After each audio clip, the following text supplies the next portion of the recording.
Hello guys, welcome back to channel Psychotechies. ഇന്ന് നിങ്ങളുടെ മുന്നിൽ ഒരു അൺബോക്സിംഗ് ആണ് ചെയ്യാൻ പോകുന്നത്. വേറെ ഒന്നുമല്ല, ഒരു പവർ ബാങ്ക്. നമ്മളിപ്പോൾ ഇനി സ്കൂളൊക്കെ കൂട്ടി തുടങ്ങി പല ട്രിപ്പ് പോകണം. അപ്പം ഫോണിലാണെങ്കിൽ ആവശ്യത്തിലുള്ള ചാർജ് ഇല്ലെങ്കിൽ എന്ത് ചെയ്യും? ട്രെയിന്, ബസ്, അങ്ങനെ പല സംവിധാനമുണ്ട്. അവിടെ ചാർജിങ് പോർട്ട് കിട്ടില്ല. അപ്പം നല്ലൊരു പവർ ബാങ്ക് ആണ് ഞാൻ നിങ്ങളുടെ മുന്നിൽ അൺബോക്സ് ചെയ്യാൻ പോകുന്നത്. MI2i, അതായത് 20,000 mAh പവറുള്ള പവർ ബാങ്ക് ആണ്. ഇനി സംഭാഷണമില്ല, നമുക്ക് നേരെ അൺബോക്സിലോട്ട് പോകാം. അപ്പം ഇതാണ് നമ്മൾ അൺബോക്സ് ചെയ്യാൻ പോകുന്നത്, MI2i പവർ ബാങ്ക്.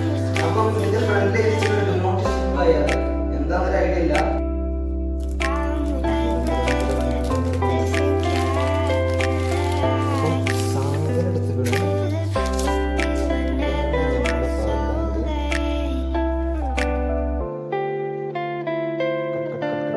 ഇതിൻ്റെ സെൽ കപ്പാസിറ്റി ഏകദേശം 20,000 mAh ആണ്. 3.7 വോൾട്ട് ഇതിന് ഔട്ട്പുട്ട് വരുന്നുണ്ട്. ഇൻപുട്ട് മൈക്രോ USB ആണ്, സി ടൈപ്പ് അല്ല കേട്ടോ. പിന്നെ ഔട്ട്പുട്ട് USB ടൈപ്പ് പറഞ്ഞു.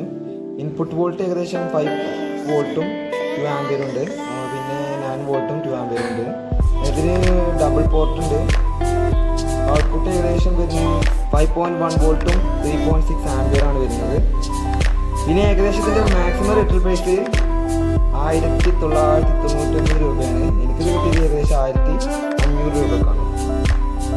പിന്നെ ഹൈറ്റ് വരുന്നത് 15.6 സെൻറ്റിമീറ്ററും 7.23 സെൻറ്റിമീറ്ററും പിന്നെ 2.63 സെൻറ്റിമീറ്ററാണ്.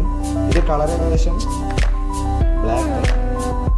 18 വോൾട്ട് ഫാസ്റ്റ് ചാർജിങ്ങും ലിഥിയം പോളിമർ ബാറ്ററിയാണ് ഇതിന് വന്നിട്ടുള്ളത്. പിന്നെ 9 ലെയർ പ്രൊട്ടക്ഷൻ ഉണ്ട്. ഇതിൻ്റെ പവർ ഔട്ട്പുട്ടും ഇതിന് വരുന്നുണ്ട്.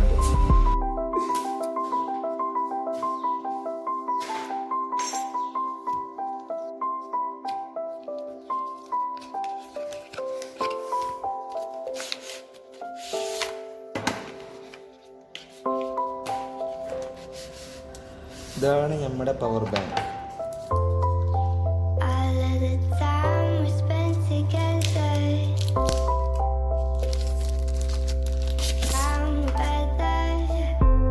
നല്ല സ്റ്റൈലിഷ് ലുക്കാണ് സാധനം.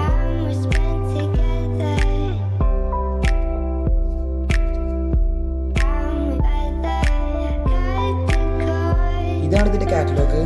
ഇത് വെച്ച് നോക്കുമ്പോൾ ഇതിൽ ഏകദേശം 50% ഉള്ളൂ. ഫസ്റ്റ് പുള്ളിയിൽ വരുന്നത് 100, സെക്കൻഡ് പുള്ളിയിൽ വരുന്നത് 75, തേർഡ് പുള്ളിയിൽ 50, പിന്നെ കഴിഞ്ഞു. അങ്ങനെയാണ് ഇതിൽ വരുന്നത്. ഇതിൽ മൈക്രോ USB ആണ് വരുന്നത്, സി ടൈപ്പ് വരുന്നില്ല. അതാണ് ഇതിൻ്റെ ഒരു പോരായ്മയായിട്ട് എനിക്ക് തോന്നുന്നത്. കാറ്റലോഗ് പ്രകാരം ഏകദേശം 6.7 മണിക്കൂർ 9 വോൾട്ടിലും 2 ആംപിയറിലും വരുന്നുണ്ട്. അതുപോലെ തന്നെ 10 മണിക്കൂർ 5 വോൾട്ട് 2 ആംപിയർ അഡാപ്റ്ററിലാണ് വരുന്നത്. എനിക്ക് തോന്നുന്നു ഫാസ്റ്റ് ചാർജും വെച്ചാൽ 6.7 മണിക്കൂർ ഫുൾ